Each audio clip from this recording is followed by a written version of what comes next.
Picture yourself in the time period of 1236 to 1166 BCE. You look out from your coastal city into the horizon to see a fleet of ships with black sails dotting it. Right now, your troops are out waging war, either for conquest, putting down rebellions, or territorial disputes with other empires.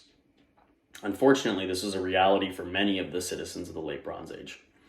And as some of you may know, one of the more famous examples was the city of Ugarit and its ultimate destruction.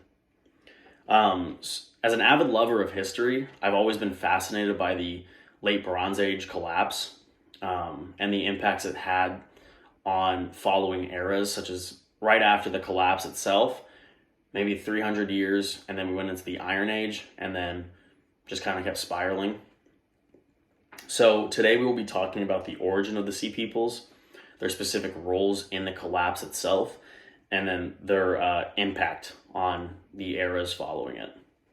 So one of the main articles that I found that helped support their the collapse and their origin for the most part was titled Sea People, written by the Britannica and contributing authors from 1998 to 2020 as of the most recent edit. They are held responsible for destruction of old powers such as the Hittite Empire. Because of the abrupt break in ancient Middle Eastern records as a result of invasions, the extent and origins of upheavals are uncertain. Basically, what this means is that the upheavals that caused the Sea Peoples to migrate aren't necessarily known, but there is evidence as well from pollen samples to written records and just some old ruins that they found, especially in Mycenae and Ugarit, was that there was earthquakes, famine, drought. And a lot of scholars do believe that the Sea Peoples themselves were nomads, not necessarily marauders and bandits. So doesn't necessarily excuse what they did, but it is history, and history is meant to be something that you have to look at for the bare minimum and face value kind of thing. Anyways, so another article that supports the drought, famine, and like tsunamis and stuff was written on August 14th in 2013 by Tia Goes. So it's titled 300 Years Drought Was Downfall of Ancient Greece. Basically, in this article, she talks about how in Mycenae there was earthquakes, tsunamis, and like famine. This affected all of the Eastern Mediterranean, so from Mycenae in Greece to Eastern Anatolia to Egypt.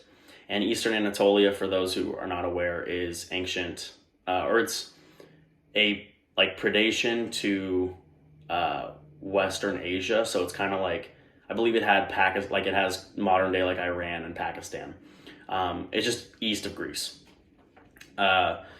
So with that in mind, with how that region itself was being affected by these droughts and famines, it allows you to have a better understanding of that the Sea Peoples were most likely, and it's heavily suggested and believed that they were nomads trying to survive during this apocalyptic age. So another great example of how the Sea Peoples were able to defeat other empires at the time, such as the Hittite Empire, Greece, and Egypt, was a YouTube video by History Civilis. He published this on July 25th, 2020. He basically goes into examples of how the chariots were the main tool for Bronze Age warfare. They were expensive, but they were fast, powerful, and agile.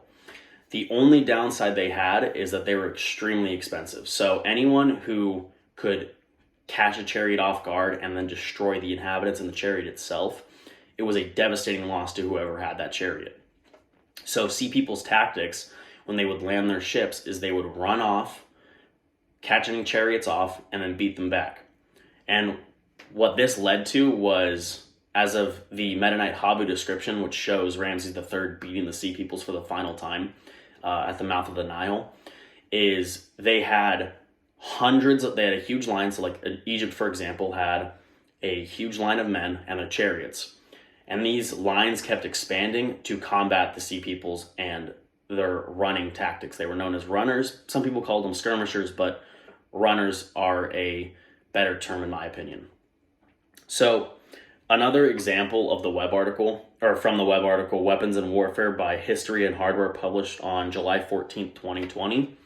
In this article, they discussed that Ramses III, he beat back the Sea Peoples for the final time, and one of the people who were, or who could be labeled as a sea person or a sea people, was the Philistines, and they were recorded in Pakistan.